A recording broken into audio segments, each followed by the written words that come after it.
Hello viewers, నేను Rohan. Welcome to social post.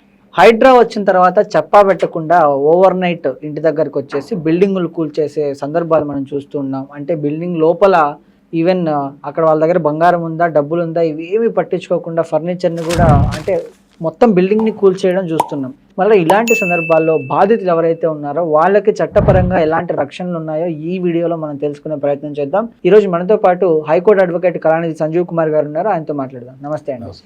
Hydra వచ్చిన తర్వాత పేదలు ముఖ్యంగా ఎవరైతే బిల్డింగుల్లో అలా హైడ్రా ఆ ప్లేస్లో ఉన్నారో వాళ్ళకి చెప్పా పెట్టకుండా ఓవర్ నైట్లో వచ్చేసి వాళ్ళ ఇంట్లో ఫర్నిచర్ ఉందా, బంగారం ఉందా, డబ్బులు ఉన్నాయా, ఇవేవి చూడకుండా వెంటనే బిల్డింగ్ను కూలుస్తున్నారు.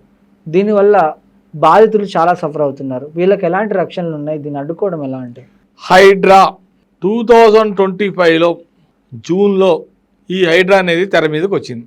అప్పటి మన ముఖ్యమంత్రి గారు రేవంత్ రెడ్డి గారు ఈ హైడ్రా అనేది కొత్తగా తీసుకొచ్చారు. 2020లో అప్పటి ప్రభుత్వం, గత ప్రభుత్వంలో చాలా అవకతవలు జరిగినాయి. చాలామందికి గవర్నమెంట్ భూముల్లోనే బడాబాబులందరికీ ల్యాండ్స్ అన్ని శాంక్షన్ చేసి గ్రాంట్ చేసి వాళ్ళకి అందరూ భూములు ఇవ్వడం జరిగింది. భూములు తీసుకొని వాళ్ళు ఇష్టాసారంగా కట్టుకున్నారు.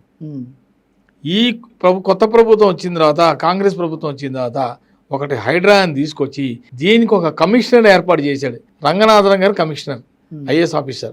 ఆయన నియమించి అసలు ఏం జరుగుతుందో చూడమని చెప్పిస్తే ఆయన ఏం చేశాడంటే Hydra FTL full tank level, రెండోది వచ్చి బఫర్ జోన్. అంటే ఒక చెరువు ఉంది. చెరువు ఎవరిది?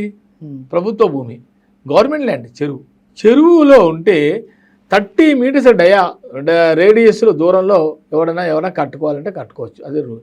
కానీ నువ్వు చెరువులోనే మట్టి పోసేసి పూడ్చేసి ఇల్లీగల్గా నువ్వు గవర్నమెంట్ ల్యాండ్లో నువ్వు కట్టుకునే అధికారం నీకు ఎవరిచ్చారు? అది గవర్నమెంట్ ల్యాండ్.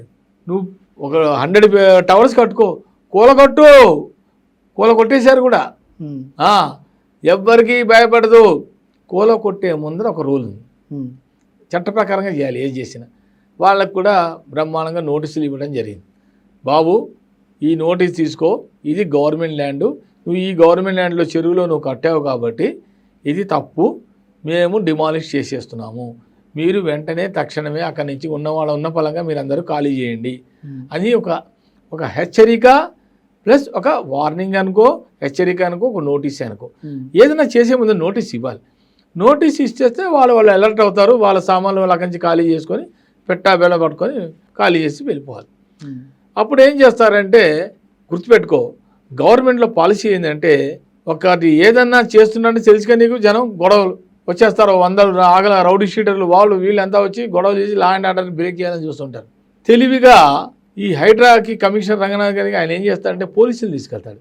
పోలీస్ ప్రొటెక్షన్ చాలా అవసరం. కూల కొట్టేటప్పుడు జేసీబీ తీసుకొని వెళ్తారు. పెద్ద జేసీబీలు పైన అపార్ట్మెంట్లు ఎన్ని కూలగొట్టారు వాళ్ళు. ఈ రోజు కూడా ఇంకా డైలీ కూలగొడుతూనే ఉన్నారు.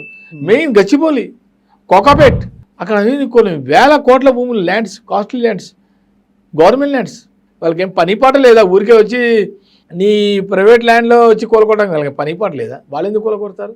కబ్జా, ఎంక్రోచ్మెంట్, వాటిలో కనుక ప్రభుత్వ భూమిలో తీసుకున్న అర్హత నీకెవరు ఇచ్చాడు? ప్రభుత్వ భూమిలో కట్టమని నీకెవరు చెప్పాడు? ప్రభుత్వ భూమిలో ఏమీ లేకుండా, ఎటువంటి ఆధారాలు ఎవిడెన్స్ లేకుండా ఎలా కడతావు? అనుమతి లేకుండా. పోనీ నీకేమైనా గవర్నమెంట్ అయినా డాక్యుమెంట్ ఇచ్చిందా? నీకేమైనా పట్టా భూమి, అసైన్మెంట్ నీకేమైనా ఇచ్చిందా? నువ్వు కట్టుకో, నువ్వు ఉంచుకో అని చెప్పి నీకైనా డాక్యుమెంట్స్ నీకేమైనా ఇచ్చిందా?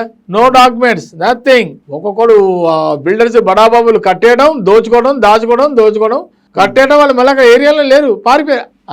ఇప్పుడు పాయింట్కి వచ్చావు. విక్టిమ్స్ సఫర్ అయ్యేది ఎవరు?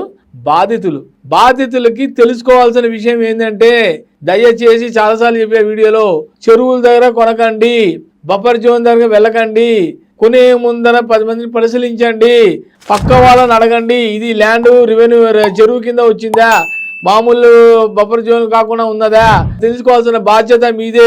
మీరు ఎలాగో మీరు కొంటున్నప్పుడు పక్క వాళ్ళని అడగరా? తెలుసుకోరా? అదొక పాయింట్. రెండోది, సబ్ రిజిస్టర్ ఆఫీస్కి వెళ్ళండి, సర్వే నంబర్, ఈ భూమి కొంటున్నప్పుడు, ఈ భూమిలో ఈ జ్యూరిడిక్షన్ కొన్నప్పుడు ఇది సరైన భూమేనా, పట్టా భూమేనా, ప్రభుత్వ భూమేనా అని తెలుసుకోలేరా? మీరు అడగాలి కదా. అన్నీ అడిగి సక్రమంగా చేసుకొని అప్పుడు భూమి కొనాలి. అని ఏడ్చేసి గోడలు పాల్గొట్టింది అది నెత్తి బతుకరు మీడియా మీదకి వచ్చేస్తే కుదరదు. నువ్వు మీడియా దగ్గరకు వచ్చి ఏడ్చినా ఏం కుదరదు. ఏడ్చే ముందర నువ్వు ఫస్ట్ జాగ్రత్త పడాలి. నువ్వు కొన్ని లక్షలు అప్పులు చేసి కొంటావు. నాకు బాధగా ఉంటుంది మనకు కూడా, అరే పాపం ఆయన భూమి పోయింది, ఆయన ల్యాండ్ కూలగొట్టారా, రోడ్డు మీద పడిపోయారా, మనకి బాధ ఉంటుంది. కానీ బాధ ఉందని చెప్పి సింపతి కాకపోతే ప్రభుత్వము రోడ్డు మీద పడ్డ వాళ్ళకి కూడా వాళ్ళకి కొంచెం ఏదో కాంపెన్సేషన్ లాగా, అంటే నువ్వు అన్నది నాకు పేదవాళ్ళు అన్నజవా పర్సన్స్, పూర్ పర్సన్స్, వాళ్ళకి తెలియదు, అమాయకులు, వాళ్ళకి తెలియదు, పాపం ఏదో తెలియక కట్టుకున్నారు, ఏదో చేసుకున్నారు. అలాంటి వాళ్ళకి ప్రభుత్వం కూడా ముందుకు వచ్చి ఆదుకోవాలి. ఆదుకొని వాళ్ళకి ఏదో కాంపెన్సేషన్ ఇచ్చి ఇంకో చోట మార్గం దారి చూపించాలి. తెలియదు పాపం, పొరపాటున కొన్నారు అక్కడ, వాళ్ళకి తెలియదు, నాలెడ్జ్ లేదు, కొన్నారు. అప్పుడు ఏం చేయాలి ప్రభుత్వం? వాళ్ళకి ఏదో దారి చూపించాలి. ఇప్పుడు ఇంకొక ఇష్యూ జరుగుతుంది, పెద్ద బర్నింగ్ ఇష్యూ ఏంటంటే మూసి దగ్గర చాలామంది గుడిసెలు కొన్ని 50 ఏళ్ళ నుంచి 60 ఏళ్ళ నుంచి వాళ్ళు కూలగొట్టేస్తున్నారు ఇప్పుడు. ఎందుకంటే దాన్ని ప్రక్షాళన చేసి మూసి కడతారట. కట్టుకో, ఎవరినైనా ఆపేరు. మూసి కట్టుకునేప్పుడు మరి 50 ఏళ్ళు 60 ఏళ్ళు ఉన్న పేదవాళ్ళ సంగతి ఏంటి? మరి వాళ్ళకి ఏదో ప్రత్యామ్నాయ ఆల్టర్నేటివ్ ఏదో చూపించాలి కదా. ఏదో ఒక చోట ఓ ఏరియాలో మీకు ఈ ఏరియాలో అంతా మీరు ఉండండి, మేము ఈ ఏరియాని ప్రక్షాళన చేసేసి మూసిని మంచిగా చేద్దాం, సుందరంగా చేద్దాం. సుందరంగా చేయడంలో తప్పు లేదు ప్రభుత్వానికి, ప్రొవైడెడ్ వాటితో పాటు వీళ్ళకి కూడా దారి చూపించాలి. ఏదో 30, 40, 50 నుంచి ఉన్న వాళ్ళకి ఒక దారి చూపించి, వాళ్ళకి లేకపోతే మీ దగ్గర స్థలాలు లేకపోతే వాళ్ళకి డబ్బు ఇవ్వండి. ఎంతో అంత భూమికి దగ్గర భూమి ఇస్తే వాళ్ళు తిప్పలు పడి వాళ్ళు గుడిసెలు వేసుకోవడం, ఏదో వాళ్ళు ఉన్న వాళ్ళ స్తోమత దగ్గర వాళ్ళు ఏదో కట్టుకోవాలి. అంతేగాని ఏవి నోటీసులు ఇవ్వకుండా ఏవి చేయకుండా చేయడం అనేది చట్టరీత్యా నేరము. అలాంటప్పుడు వాళ్ళు కోర్టుకు వెళ్తారు, కోర్టు నుంచే డైరెక్షన్ తెచ్చుకుంటారు. ఏముందండి, మనకి ఏదైనా గుర్తుపెట్టుకోవాలి, ఎవరికైనా సరే, ఒక లాయర్గా చెప్తున్నాను, ఏదైనా సరే కోర్టే అందరినీ కూడా కాపాడేది ఒక కోర్టే. సో కాబట్టి ఎంకరేజెస్ ఏదైనప్పుడు కూడా ఈ హైడ్రా వచ్చిన తర్వాత కొంచెం జనంలో రకమైన భయం స్టార్ట్ అయింది. ఎవరికి? ముఖ్యంగా బడా బాబులు, కాంట్రాక్టర్స్, పెద్ద కాంట్రాక్టర్స్ కట్టచ్చా కట్టకూడదా పర్మిషన్ తీసుకోవాలి. లేఅవుట్ తయారు చేసినా పర్మిషన్ తీసుకోవాలి. కూడా HMDA పర్మిషన్ తీసుకోవాలి. రేరా అది గవర్నమెంట్ అథారిటీ పర్మిషన్ తీసుకోవాలి. ఏ పర్మిషన్ తీసుకోకుండా లేఅవుట్ చూడండి, జనానికి చెప్తున్నా, లేఅవుట్లో గవర్నమెంట్ అథారిటీ సంతకం ఉండాలి, టౌనింగ్ ప్లానింగ్ ఆఫీసర్ సంతకం ఉండాలి. అది ఉంటేనే ప్రాపర్గా డాక్యుమెంట్ ఉంటేనే మీరు ప్రాపర్టీ కొనండి. లేకపోతే ఇలా హైడ్రా లాగా వచ్చేసి కూలగొట్టేస్తే తర్వాత మీరు ఏడ్చినా చేసినా ఎవరు ఏం చేయలేదు. సో దీన్నే అంటారు హైడ్రా. రైట్, థ్యాంక్ యూ అండి, థ్యాంక్ యూ సో మచ్.